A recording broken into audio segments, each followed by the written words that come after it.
Hallo liebe Hausbauhelden, in dieser Haustour zeigen wir euch wieder ein Holzfertighaus im klassischen Stil einer Stadtvilla mit 2 Vollgeschossen und Walmdach von Rentschhaus im Bauzentrum Poing bei München. Ihr fragt ja ganz oft, wie altert so ein Fertighaus eigentlich? Und deshalb schauen wir uns diesmal ein Musterhaus an, das schon seit 16 Jahren steht.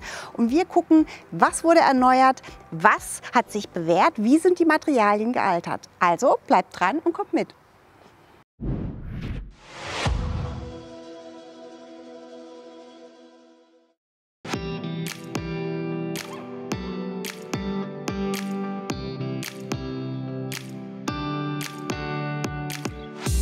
Dieser Bautypus mit 2 Vollgeschossen, fast quadratischem Grundriss und so einem Walmdach wird ja klassischerweise Stadtvilla genannt. Und von den Außenmaßen haben wir hier 1076 x 946. Mit den Vor- und Rücksprüngen, die wir haben, sind es dann 1176 x 13,70 Meter. Von der Wohnfläche sind es ungefähr 182 Quadratmeter ohne die überdachten Terrassen, die wir hier haben. Wir sehen schon, hier unten sind es ungefähr 19 Quadratmeter, oben sind es über 20. Und das ist ein Walmdach, das 25 Grad Dachneigung hat. Erneuert wurde die Dacheindeckung bzw. es wurde eine dachintegrierte Photovoltaikanlage eingebaut. Die hat etwa 8,2 Kilowatt Peak Leistung. Im Technikraum bzw. im Keller gibt es dazu auch einen Speicher, den ich euch nachher noch zeige. Und von der Hauptaußenkonstruktion wurde jetzt nichts groß geändert, außer dass das Haus einmal neu gestrichen wurde. Denn das Haus steht ja schon 16 Jahre. Was neu dazugekommen ist, das seht ihr hier, ist eine Besonderheit. Da sieht man schon dieses großformatige Fenster. Das sind 2,70 Meter mal 1,56 Meter. Dahinter verbirgt sich innen ein Sitzfenster. Und diese Außenwandkonstruktion war auch vor 16 Jahren energetisch schon absolut top. Das ist eine diffusionsoffene Holzverbundkonstruktion mit einer schweren, massereichen Holzfaserdämmung. Die gibt es auch heute noch genau so mit diesen 33 cm Wandstärke. Ganz besonders repräsentativ wirkt dieses Gebäude natürlich durch diesen vorgesetzten riesigen Balkon, der dann eben hier einen überdachten Bereich schafft, auch mit diesen Säulen. Wir haben hier einen Erker im Wohnbereich, der 1,50 rausspringt und 4,14 Meter breit ist. Das ist vielleicht ganz gut zu wissen, weil dadurch innen auch noch eine sinnvoll nutzbare Breite entsteht. Die Dachüberstände sind rund um 60 cm. Die sind hier eben auch verkleidet weiß, dass das Ganze eben schön in einem durchgeht. Wir haben hier auch überall repräsentativ schon diese Außenbeleuchtung integriert. Und ihr könnt schon sehen, es gibt hier Hebelschiebetüren noch nicht, sondern diese Drehkippbeschläge. Diese Fenster sind tatsächlich auch 16 Jahre alt. Ich zeige euch das von innen nochmal. Das sind nämlich Kunststoff-Alu-Fenster in DB Grau. DB 703 heißt der Farbton.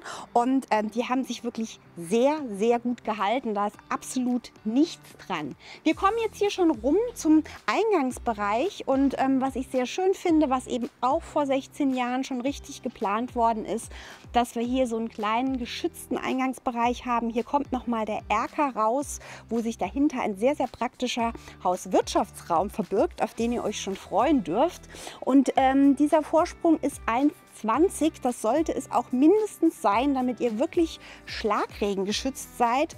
Und das Dach ist 2 Meter lang, sodass es also wirklich ganz, ganz gut hier einen geschützten Eingangsbereich gibt. Die Wand ist weiß. Hier gibt es nochmal so einen leicht abgesetzten Ton für alle Farbnummern. Heißt, wenn euch das interessiert, schreibt es mir in die Kommentare. Und jetzt schauen wir mal, wie es drin aussieht.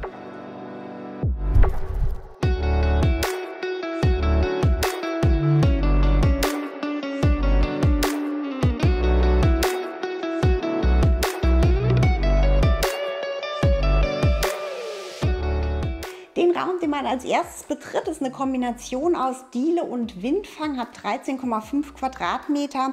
Ursprünglich war das so gedacht oder ist im Plan so abgezeichnet, dass man die 4,5 Quadratmeter Windfang hier auch abtrennen könnte. Auch das kann durchaus sinnvoll sein. Dann hat man vorne einen Bereich, der also wirklich zu schließen ist, wenn hier mal die Tür länger offen steht. Auch energetisch und von der Gemütlichkeit sehr sinnvoll. Ihr müsstet dann gucken, dass der Türrahmen hier möglicherweise noch einen Tick weiter so sitzt, dass man hier wirklich eine Abtrennung reinkriegt. Was hier jetzt von der lichten Raumhöhe verbaut ist, sind die Standard 2,50 Meter. Sehr schön finde ich, dass wir hier an den Wänden auch damals schon Malervlies gestrichen haben. Die Q3-Spachtelung, die man dazu als Untergrund braucht, ist bei dem Hersteller in der höherwertigen Standardausstattung auch schon ohne Aufpreis mit drin. An der Decke haben wir hier eine Raufaser und wie ihr seht, war man hier sehr großzügig mit Einbaustrahlern. Auch das sehen wir nachher nochmal in den anderen Räumen. Ich persönlich finde es immer gut, wenn man ein Haus auch an den Stellen, wo man es braucht, richtig hell machen kann. Noch ein paar Akzentbeleuchtungen, Lichtauslässe an kleinen Stellen, schadet aber auf jeden Fall auch nicht. Wir haben jetzt hier auf der Seite eine Garderobennische, das sage ich euch, ist ja immer ganz wichtig. Die ist jetzt hier nur 40 cm tief und nicht 60. Für so eine offene Lösung geht das hervorragend. Wenn ihr einen geschlossenen Schrank hier hinbringen wolltet, müsstet ihr die Nische 60 cm tief machen. Die Diele bietet aber genug Platz oder Stellfläche, um da auch noch einen Schrank zu stellen. Und hier hat man so zum Willkommen schon mal ganz schön eine Lösung, wo man einfach gleich diese Schuhschranklösung hier drin hat. Hier oben, das muss ich euch auch unbedingt zeigen, gibt es nochmal Stauraum, den man öffnen und schließen kann, auch als kleine Person, nämlich hier mit diesem elektrischen. Und hier unten ist nochmal Push to Open, so eine Schublade für Schuhe, Schals, Mützen. Ist praktisch, würde ich mir aber an der Stelle anders machen, weil ich habe mich da eben schon hingesetzt und dann stößt man da immer dran und dann geht das Ding da auf, ohne dass es das soll. Also das sind so Kleinigkeiten, wo es sich lohnt, drauf zu achten. Hier haben wir einen ganz, ganz besonderen Raum, der wirklich super spannend ist. Den zeige ich euch nachher. Jetzt gehen wir erstmal weiter hier um die Ecke und schauen uns den Wohn-Ess-Kochbereich an.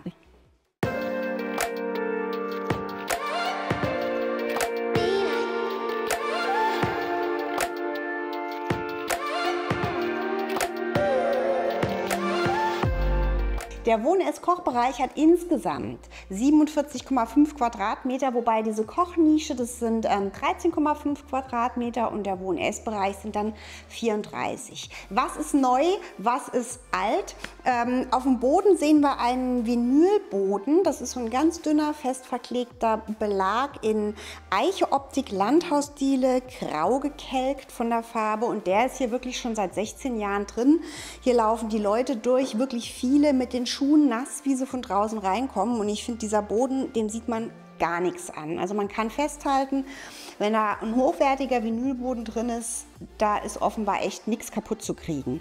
Die Fliesen in der Diele zeige ich euch nachher nochmal, die waren auch alt, aber bei Fliesen erwartet man das auch, dass die total unempfindlich sind.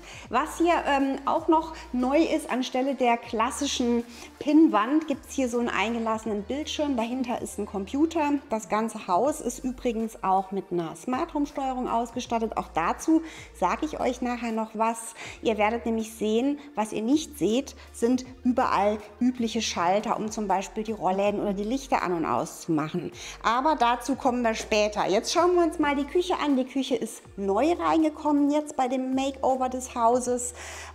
Auch bei dem Hersteller ist es so, dass man die Küche über den Haushersteller bemustern kann. Das ist in diesem Fall auch so gewesen.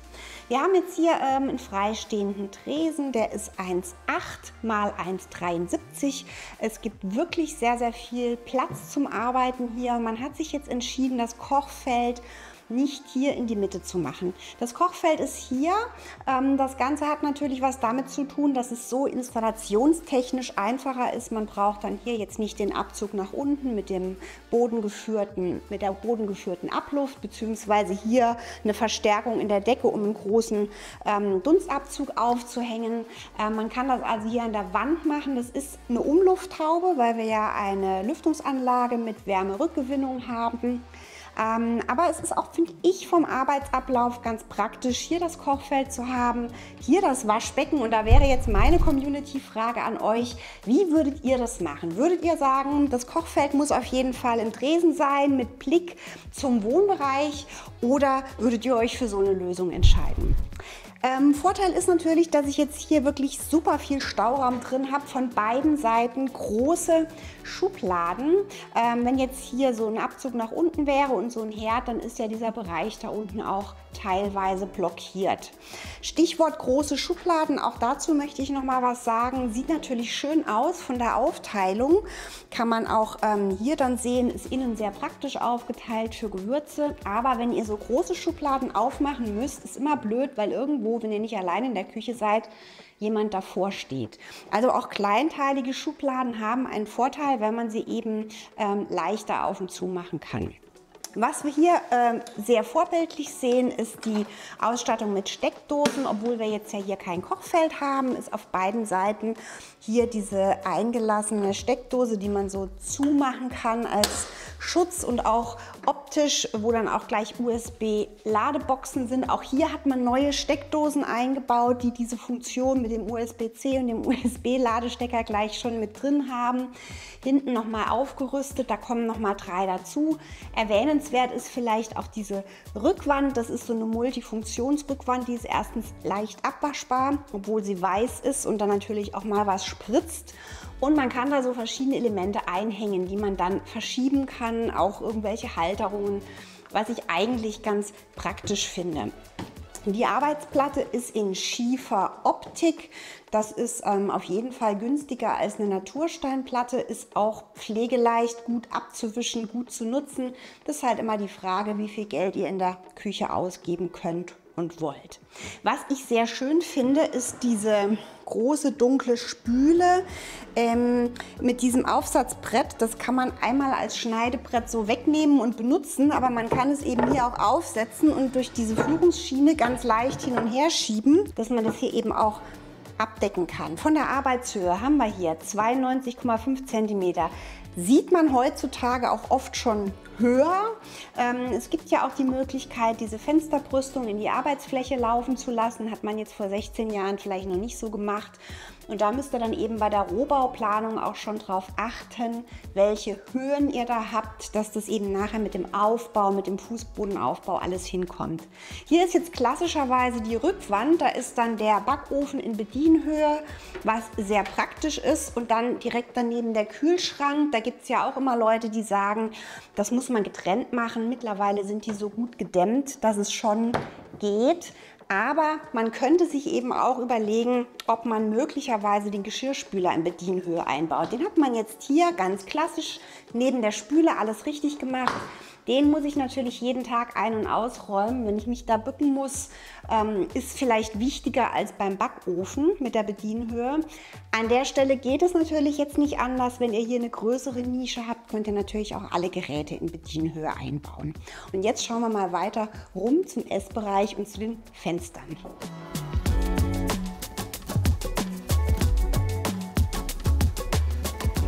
Bevor wir uns angucken, was man heute vielleicht anders machen würde, noch ein Wort zu den Fenstern. Ich finde es ja immer sehr schön, wenn man in der Küche eine Austrittsmöglichkeit hat. Die sind jetzt höher als die normalen Standardtüren. Die sind schon 2,20 Meter hoch, 1,93 breit. Das ist hier sehr gut gemacht. Die Öffnungsflügel passen hier überall vorbei. Und es ist eben hier auch so, dass der Rahmen an diese leicht vorstoßende Arbeitsplatte anstößt, sodass einem da nichts kaputt geht. Das sind so Details, die ich sehr, sehr wichtig finde. Ihr seht jetzt hier auch mal schön diese dünne Aluschale. Das sind nämlich Kunststoff-Alu-Fenster. Vom Preis-Leistungs-Verhältnis, was die Witterungsbeständigkeit angeht, perfekt. Denn Holz-Alu-Fenster sind sehr, sehr teuer. Kunststofffenster sind halt irgendwann mal vielleicht nicht mehr schön. Und wir haben jetzt hier diese Alu-Vorsatzschale, die ist jetzt auch schon 16 Jahre alt, in diesem DB703. Das sind diese Farbenbeschichtungen, die so einen leichten Eisenklimmer-Effekt drin haben. Und es ist absolut pflegeleicht, da hat sich wirklich nichts verändert. Ich finde, die sehen aus wie neu. Dieser Glimmer führt auch dazu, dass da mehr Licht reflektiert wird, dass die Bauteile nicht so heiß werden, wenn die Sonne drauf scheint. Und auch das ist, was die Langlebigkeit angeht, nochmal ein Vorteil. Das Ganze glitzert natürlich so ein bisschen, ist jetzt anders als dieses RAL 7016, aber ich finde es auch sehr schön. Jetzt stehen wir hier schon im Erker. Das ist der Essbereich. Dieser Erker hat jetzt innen eine lichte Breite von 3,40 Meter, ist etwa 1,50 tief. Warum sage ich das? weil es total wichtig ist, wenn ihr euch so einen Erker gönnt, macht ihn breit genug, dass man ihn auch wirklich nutzen kann, dass er wirklich ein Raumgewinn ist, dass ein Tisch reinpasst, wo man die Stühle auch noch wegziehen kann. Das ist hier überhaupt kein Problem. Was man heute wahrscheinlich anders machen würde, ist diese Fensteraufteilung. Man hat jetzt hier mal so schmale Elemente, auch 2,20 hoch, 70 breit, mit echten Sprossen unterteilt. Auch das nicht ganz billig. Und dann hier wieder diesen doppelflügeligen Öffnungsbereich. Heute macht man überall die großen Hebeschiebetüren. Auch die sind natürlich wesentlich teurer als diese Drehkippbeschläge. Man kann dann halt die extra flache Schwelle machen für den Austritt nach draußen. Da muss man sich einfach überlegen, wo die Prioritäten sind. Wenn wir jetzt in den Wohnbereich kommen, sehen wir hier eine Sache, die man damals noch nicht gemacht hat und bei der Renovierung jetzt neu gemacht hat. Das ist dieses große Sitzfenster hier. Es ist sehr, sehr schön und hochwertig gemacht mit so einem Eicherahmen. Auch das liefert der Haushersteller dann, wenn man es bestellt, gleich in einem so mit. Das ist jetzt schon wirklich sehr groß. Das sind 2,70 Meter mal 1,56 Meter. Die lichten Maße hier. Irgendwo bei 3,20 Meter ist dann auch die Maximallänge erreicht. Das hat eine Sitztiefe von 45 cm, ist jetzt nicht so tief, ist jetzt hier gemacht worden mit einer aufgedoppelten Wand, denn das liegt außen einfach in der Wandebene, die Verglasung, und damit man das jetzt eben innen dann so schön machen kann, wurde da eine Wand vorgesetzt. Natürlich könnte man da auch Einbauregale drumherum machen und den Raum noch nutzen, auch da muss man sich das dann eben überlegen. Ein Hinweis zur Sitzhöhe, das sind jetzt hier 63 cm, ich finde es relativ hoch. Auch das sollte man sich überlegen bei der Planung, wie groß sind die Menschen, die hier vielleicht sitzen wollen und was ist eine angenehme Höhe. Vorteil an der Stelle ist natürlich, dass es jetzt so hoch ist, dass man da auch das Sofa drunter stellen kann. Ich nehme an, dass das die Wand ist, wo eigentlich der Fernseher hängen sollte. Dann müsste man sich das natürlich hier von der Möblierung ein bisschen anders überlegen. Und in dem Zusammenhang an der Stelle ist jetzt eine Festverglasung drin, die übrigens von außen so gemacht ist, dass sie aussieht wie zwei Öffnungsflügel. Also auch das ist möglich, damit es optisch gleich aussieht. Und da muss man sich jetzt halt überlegen, wenn man dann die Couch hier davor stellen würde, ist schon mal richtig, dass man es nicht aufmachen kann, weil das muss man auch nicht aufmachen. Aber man könnte natürlich auch gleich sagen, man macht da ein Brüstungsfenster hin, dann hat man da die Möglichkeit, den Fernseher aufzuhängen. Und jetzt gibt es hier noch ein Detail, weil ich ja eben gesagt habe, ich zeige euch noch die Schalter. Es gibt hier jetzt ein Smart Home System, das ist mittlerweile ein kabelgebundenes System. Man bekommt das Haus natürlich auch mit normalen Schaltern, aber wenn man sich für dieses Paket entschließt, hat man eben ein System, das nachher auch ganz einfach erweiterbar ist, wo man eben auch Sprachsteuerung einbinden kann, und diese Schalter, finde ich, sind sehr, sehr selbsterklärend. Das ist also auch wirklich nicht kompliziert. Licht an, Licht aus. Man kann dann verschiedene Funktionen in einem Schalter sammeln, hat also auch nicht das ganze Haus voll mit hässlichen Plastikschaltern.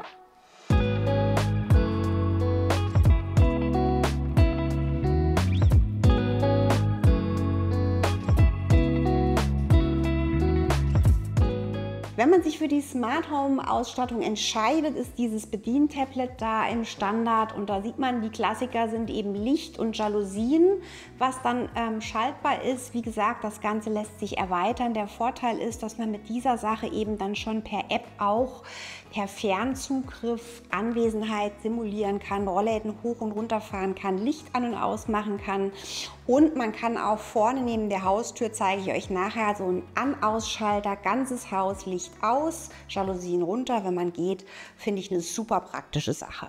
Hier haben wir jetzt das klassische Arbeitszimmer im Musterhaus, ein Beraterbüro, deshalb mit Glastür. Das sind 15,7 Quadratmeter.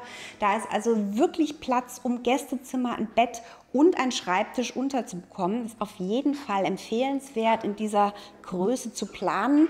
Und bevor wir jetzt nach oben gehen, seht ihr schon, es gibt einen gedämmten Wohnkeller. Deshalb gibt es hier einen offenen Treppenabgang. Da zeige ich euch nachher noch kurz den Technikraum. Aber jetzt schauen wir uns noch diese beiden Nebenräume hier an. Das ist einmal das Gäste-WC. Das sind 3,7 Quadratmeter. Auf dieser Größe kann man, wenn man geschickt plant, auch noch eine Dusche unterbringen. Muss aber auch gar nicht sein. sein. Und hier seht ihr jetzt diese Fliesen an der Wand und die Ausstattung ist neu. Genauso wie diese Altholzrückwand mit diesem ausgebürsteten Altholz. Das ist für diesen Raum akustisch und feuchtetechnisch sehr, sehr schön. Und ihr seht schon, diese Bodenfliesen, hatte ich euch ja gesagt, die sind alt, 45 x 90. Die gibt es genauso nicht mehr, aber man hat hier eine sehr, sehr optisch ähnliche Fliese gefunden und hier diese Mosaikgeschichte nochmal aufgegriffen, die angesagten mattschwarzen Waschbecken. Da müsst ihr natürlich wissen, sieht man Wasserflecken und Toucher relativ leicht drauf. Wenn ihr sowas machen wollt und kalkhaltiges Wasser habt, nehmt eine Weichwasseranlage, sonst habt ihr da ständig Flecken drauf oder müsst bei den Armaturen immer nachwischen, wenn ihr sie benutzt habt. Und jetzt kommt der spektakuläre Hauswirtschafts- bzw. Technikraum. Der wäre ja, wenn der Windfang abgetrennt ist, dem Wohngeschehen vorgelagert. Und hier hat man jetzt mal einbauen lassen, auch vom Küchenstudio des Hausherstellers, so eine Hauswirtschaftslösung. Man hat also wirklich mal Schränke, wo an alles gedacht ist, wo Platz ist für eine Leiter, einen Staubsauger, Waschmaschine und Trockner, dann dieses Wäschesortiersystem, wo man die Waschkörbe reinstellen kann und eben einwerfen. Wein- und Getränkefächer, auch hier nochmal, wo man direkt mit diesen leicht abgeschrägten Regalfächern diese Getränkekisten schon ganz gut reinmachen kann. Auch so ein Auszug ist eine super Sache. Es gibt auch noch so ausklappbare Bügelbretter. Hier ist auch nochmal wirklich ganz, ganz viel Stauraum drin. Ihr habt hier auch ein Fenster, das ist jetzt wieder das schmale Format. Da könnte man sich natürlich auch eine Tür vorstellen, dass man da den Wäscheständer hinstellen kann. Und dann hat man hier nochmal abgetrennt, da fehlt jetzt noch der Griff, diesen kleinen Bereich, wenn man auf Bodenplatte bauen würde, für die Technik. Das ist jetzt eigentlich ganz schön, weil dann hier jetzt auch nochmal Stauraum untergebracht ist und man hätte eben dann diesen Technikbereich ein bisschen abgetrennt von dem, wo man Hauswirtschaft macht. Man hat mir schon gesagt, also alle Frauen, die hier reinkommen, fahren total auf diesen Raum ab und diese Innenausstattung, dieser Ausbau mit diesen küchenartigen Möbeln für diesen Raum kostet in der Größenordnung etwa 17.000 €. Fand ich jetzt von der Information sehr, sehr interessant, denn das ist was, was sich auf jeden Fall lohnt. Und jetzt schauen wir mal nach oben.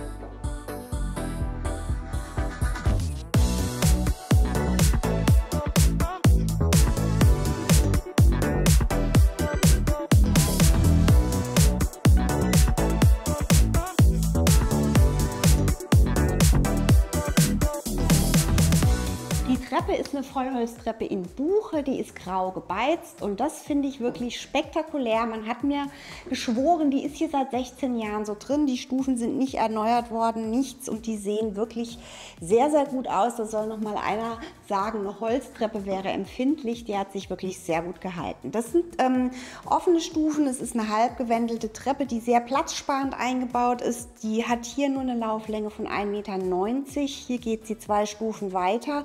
Das heißt, ihr habt zwar direkt die 3. Stufe schon als verzogene Stufe, aber es nimmt natürlich nicht viel Platz weg. Hier oben ist es jetzt schön hell. Klar, diese Festverglasungen über der Treppe, das lässt sich nicht gut putzen. Das höre ich schon in den Kommentaren. Wir haben hier wieder die 70 Breite, die 220 Höhe, die wir auch von unten schon kennen. Aber es ist natürlich einfach toll, wenn so ein Flur oben hell ist. Dieser Flur hat 8 Quadratmeter. Der ist jetzt auch sehr hell, weil hier im Musterhaus keine Türen drin sind. In echt hätte man die natürlich. Von der lichten Raumhöhe haben wir jetzt hier knapp 2,50 Meter. Es sind etwa 2,48 Meter. Wir haben jetzt hier die Dämmung in der Zwischendecke liegen. Das heißt, oben drüber der Dachraum, das ist ein Kaltdach, es ist ein Binderdach. Das ist oft bei diesen Walmdächern so. Da kann man was ablegen und lagern. Hier gibt es auch die Klappe nach oben. Aber wie gesagt, das ist ein ungedämmter Raum und zwischen den Bindern muss man sich dann halt arrangieren. Wir haben jetzt hier 4 Zimmer oder beziehungsweise 3 Zimmer und ein Bad, die wir uns reihum angucken. Das wäre auch nochmal ein Arbeitszimmer oder das 2. Kinderzimmer. Von der Größe haben wir hier 17,4 Quadratmeter. Das ist etwas größer als das andere. Aber was man heute sicherlich anders machen würde, wäre hier die Fensterplatzierung. Also schön, hier gibt es ein bodentiefes Element, wo auch Kinder rausgucken können. Dann haben wir hier so ein kleines Fenster, das ist jetzt 70 mal 1 Meter, 1,20 hohe Brüstung, da kann niemand rausgucken. Es sitzt hier sehr nah an der Wand. Es ist immer ganz empfehlenswert, hier die 60 cm Abstand zu halten, damit man da auch einen Schrank hinstellen könnte.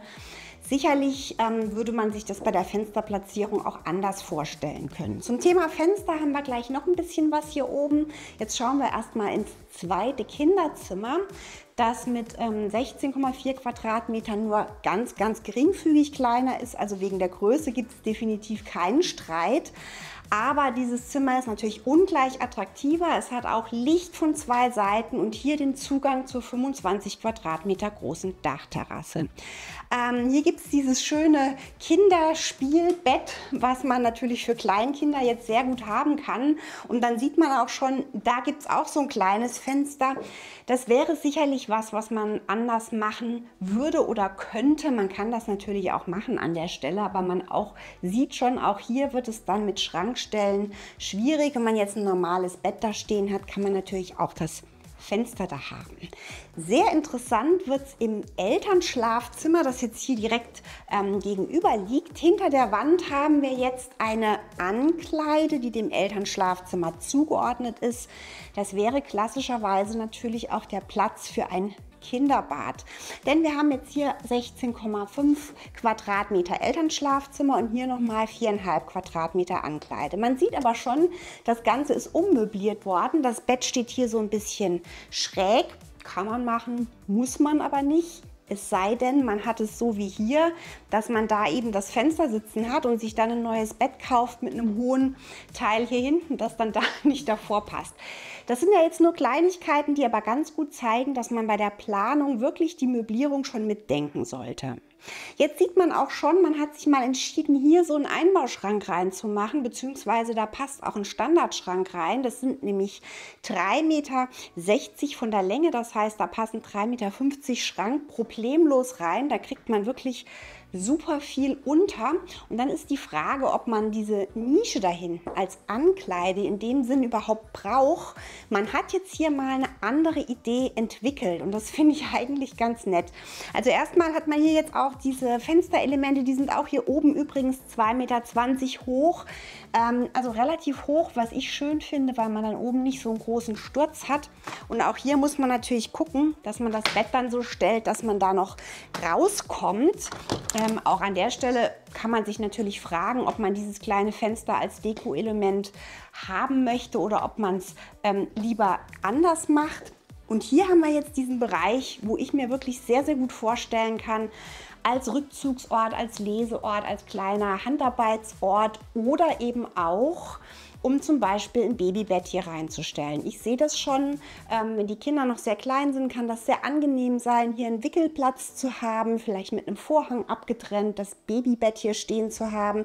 Dann rennt man nachts, wenn was ist, nicht durchs ganze Haus und später kann man sich dann als Mutter hier einen wunderschönen Schmink-, Sitz-, Lese- und Entspannungsbereich einrichten. Und das ist dann nämlich auch sehr schön mit dem Ausgang zur Dachterrasse. Hier wäre jetzt die Schranknische auch nur 2,20 Meter breit. Das heißt, da bekommt man beim Standardschrank 2 Meter plus 20 Zentimeter Luft rein. Gar nicht so viel wie da hinten. Und außerdem ist dieser Raum mit dem Zugang zur Dachterrasse auch viel zu schade für einen Schrank. Die Frage ist ja immer, ob man in einem Haus mit Terrasse und Garten Balkon im Obergeschoss überhaupt nutzt. Ich denke, wenn der so groß und vernünftig dimensioniert ist wie hier, der ist 3 Meter tief, 2 Meter davon sind überdacht, da kann man Lounge-Möbel stehen lassen, dann ist das wirklich ein Raum, der gut nutzbar ist und der auch eine ganz eigene Qualität für abends bietet. Und dann kann man sich das auch gönnen, wenn man es kann und kann das auch wirklich gut nutzen. Und jetzt schauen wir noch um die Ecke ins Familienbad.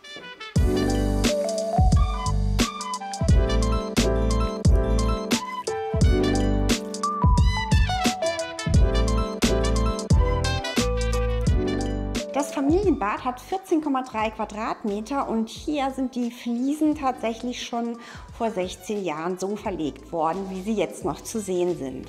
Das ist natürlich Geschmackssache von der Gestaltung, aber ich finde, es ist sehr, sehr schön gemacht. Einfach mal, wie diese Mosaikfliesen integriert sind und worauf ich ja immer achte, dass eben auch das Fugenbild und der Fliesenspiegel weitergeht in die Fliesenfußleiste zum Beispiel. Und wir sehen hier jetzt wieder die ganz klassische Aufteilung mit so einer T-Wand. Hier auf der Seite verschwindet dann das WC. Diese Breite, dieser Abstand ist 1,8 Meter. Das ist also auch wirklich nicht zu eng. Die Nische ist jetzt hier 1,28 tief.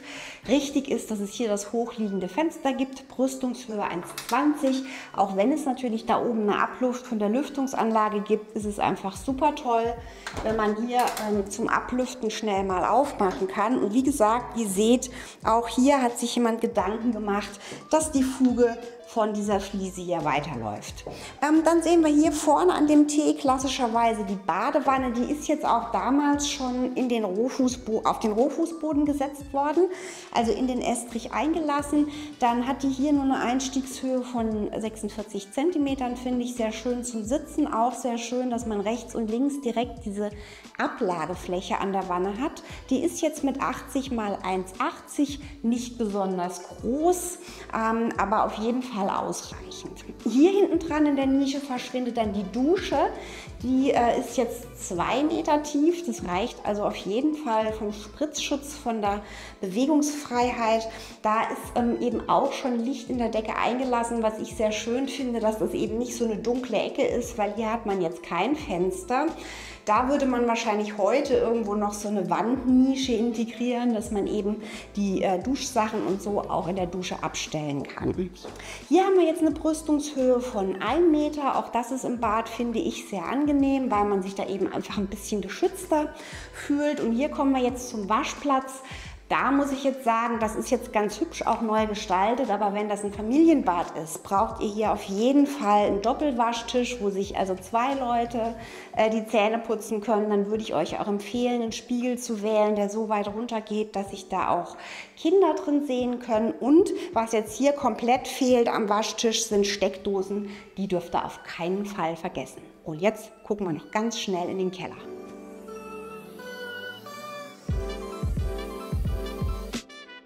So ein offener Kellerabgang ist natürlich nur möglich, weil das ein hochgedämmter Wohnkeller ist in Beton-Fertigbauweise. Und wir schauen uns jetzt diesen einen Raum an. Das ist der Technikraum. Der hat etwa 23 Quadratmeter. Hier ist wirklich viel Platz. Das ist der erwähnte Speicher für die Photovoltaikanlage mit 7,7 Kilowattstunden Kapazität. Das ist ein modular erweiterbares System. Da hängt der Wechselrichter. Dann haben wir hier mal, was man nicht so oft sieht, eine Sohle-Wasser-Wärmepumpe, die mit so einer Tiefenbohrung die Wärme aus dem Erdreich nutzt. Warmwasserspeicher braucht man in einem Musterhaus kein großes, da würde natürlich hier auch noch mehr reinpassen. Dann ist da natürlich noch Platz für Schaltschränke, Telekommunikation. Auch diese Elektrokästen sind ja bei einem Smart Home etwas größer. Und da in der Ecke haben wir dann noch die Lüftungsanlage mit Wärmerückgewinnung und Kühlfunktion. Das Ganze geht ja über eine Fußbodenheizung bzw. über die Luftauslässe, sodass hier wirklich immer ein angenehmes Raumklima herrscht. Wenn ihr euch das Musterhaus mal selber anschauen wollt, es steht im Bauzentrum Poing bei München, ist in der Regel geöffnet mittwochs bis sonntags von 11 bis 18 Uhr. Wenn euch die Grundrisse interessieren, da gibt es wie immer unten in der Videobeschreibung einen Link zu unserer Hausdatenbank. In der Videobeschreibung habe ich auch eine Preisinfo vom Haushersteller für euch. Wenn ihr noch mehr Haustouren über Häuser dieses Herstellers sehen wollt, auch die blende ich euch hier nochmal ein. Und wenn ihr mehr Videos von uns schauen wollt, dann abonniert doch unseren Kanal. Am besten mit Glocke, denn dann verpasst ihr auch alle weiteren Videos nicht von und für Hausbauhelden.